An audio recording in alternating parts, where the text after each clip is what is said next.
UDF സ്ഥാനാർത്ഥിയായ Rajmohan ഉണ്ണിത്താന്റെ കാസർകോട്ടെ ഒരു ചുവരെഴുത്താണ് ഇപ്പോൾ സാമൂഹ്യ മാധ്യമങ്ങളിലെ ചൂടുള്ള ചർച്ച.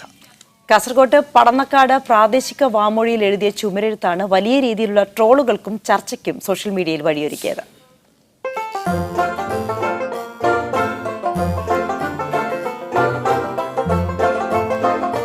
രാജ്മോഹൻ ഉണ്ണിച്ചായ്ക്ക് വോട്ട് ചെയ്ത് ജയിപ്പിച്ചേപ്പ. ഉണ്ണിത്താന വോട്ടഭ്യർത്ഥിച്ചുള്ള ചുമരെഴുത്താണ്. എഴുത്ത് പൂർത്തിയാകുന്നതിന് മുൻപ് തന്നെ സംഗതി സാമൂഹ്യ മാധ്യമങ്ങളിൽ അക്ഷരപ്പിശകായി വലിയ ട്രോളുകൾക്ക് വഴിയൊരുക്കി.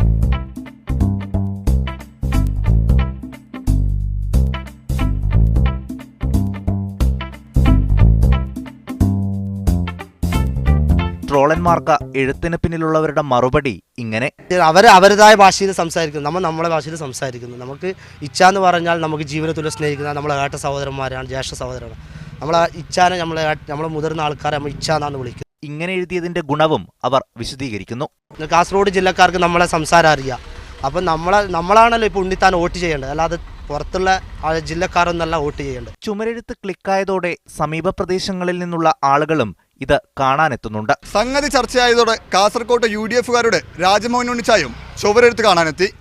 അനീഷ് കാഞ്ഞങ്ങാടിനൊപ്പം ഷെബീർ ഒമർ, മീഡിയ 1, കാസർകോട്.